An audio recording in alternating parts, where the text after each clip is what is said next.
Dear brothers and sisters, let us continue the book reading Reality at Dawn, written by Babuji Maharaj, chapter Faith. Some people take a very erroneous view of faith. They believe that faith alone is enough to solve their problem of life, no matter what the path they have adopted or the guide they have submitted to might be. Nothing probably can be more misleading than this absurd belief. Is it ever possible for a man to reach Calcutta by taking up just the opposite direction? Can a man ever become a selfless saint by submitting himself to the guidance of a self seeking impostor? Can a man ever free himself from the bonds of attachment, prejudice, and pride by following a self conceited hypocrite inspired with the feelings of attachment with the worldly objects and of self aggrandizement? We must never be led away by a mere outward glittering aspect of a thing, but should go deep into it to discover reality at the bottom. Inducement based on outward show of knowledge, eloquence, or power promotes blind faith, which in most cases leads to disastrous results. A conscientious man will never allow himself to be led away blindly into delusion by such false impositions, which have no real significance in the spiritual field. Blind faith is no doubt greatly advantageous only when the path you have adopted is by accident the right one and the guide you have selected is really the proper person of the highest caliber who is devoid of all feelings of attachment and pride.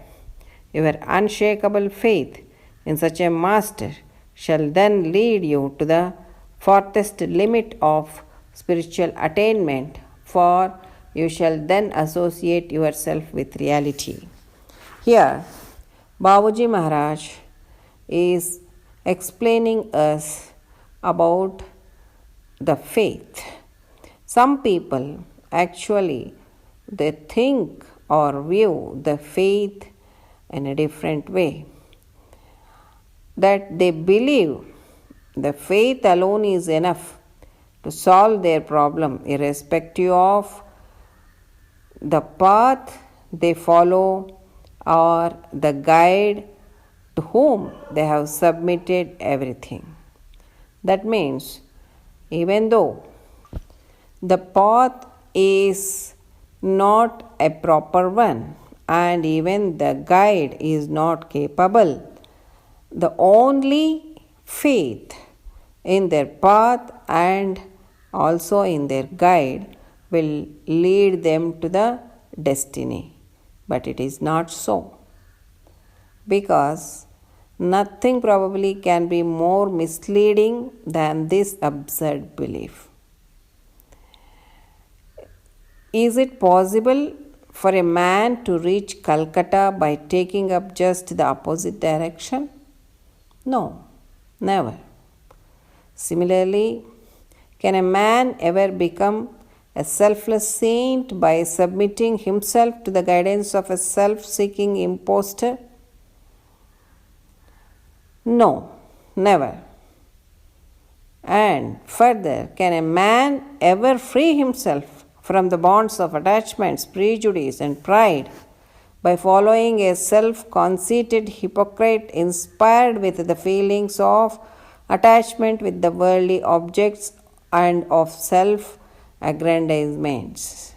No, because the person whom one follows as a guru, all the qualities of the guru will descend into the disciple. So when the guru is having all these above qualities of selfishness, self-esteem, and bound in the clutches of these worldly bondages, can ever liberate his disciple from all these things? No, never. So, we must never be led away by a mere outward glittering aspect of a thing, but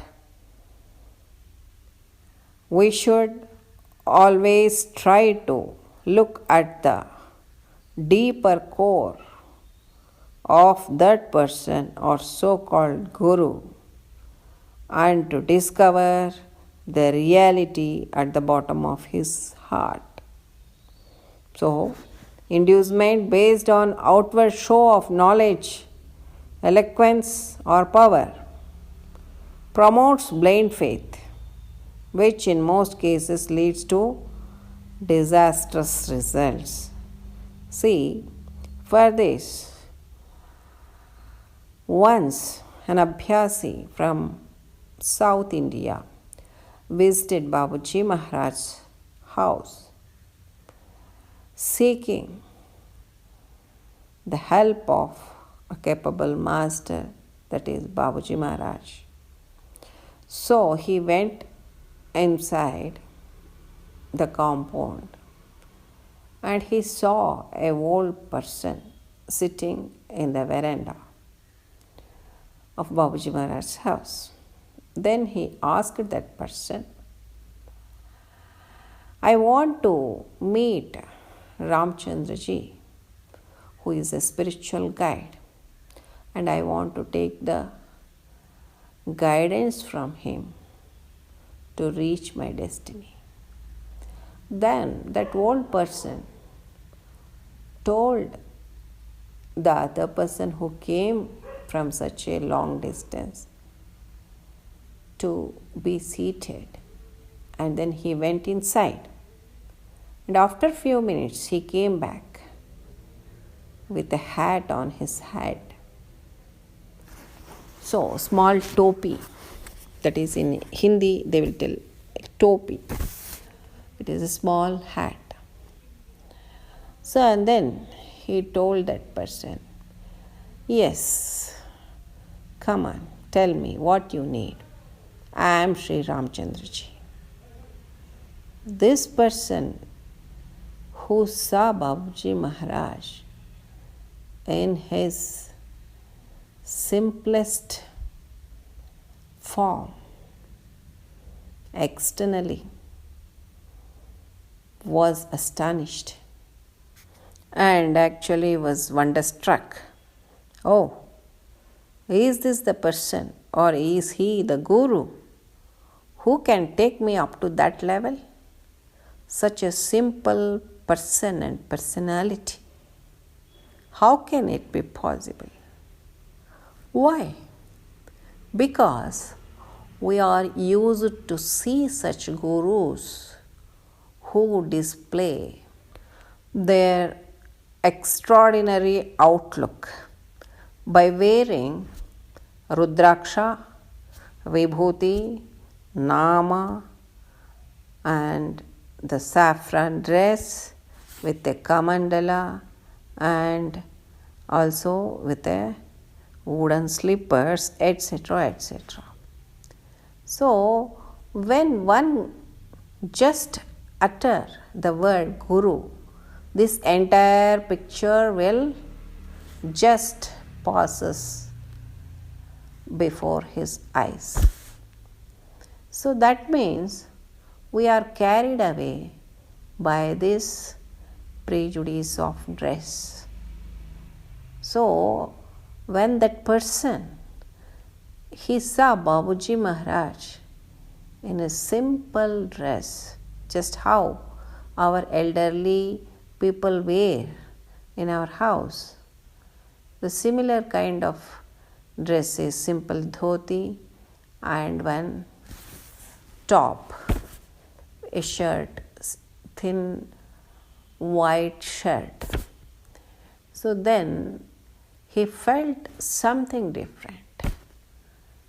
So this is how Babuji Maharaj proved himself as the personification of simplicity, both externally as well as internally, because whomsoever saw Babuji Maharaj, they felt that something real and real is there within him.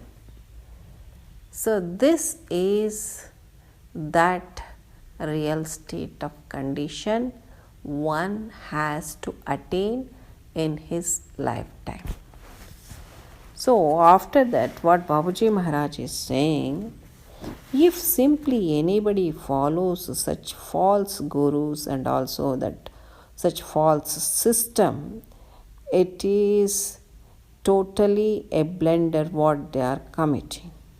Because blind faith is no doubt greatly advantageous only when the path we have adopted is right, just like our search mark system, and the guide who we have selected is really the proper person like our Babuji Maharaj, then the blind faith, it helps us to overcome all the feelings of attachment and pride, because our master is devoid of all the feelings of attachment and pride.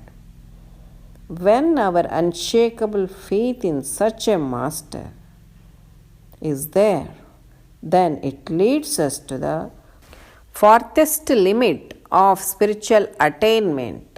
For us, shall then associate ourselves with reality. So, we will be in contact with that real state of condition if we develop the unshakable faith in such a great master, Babuji Maharaj.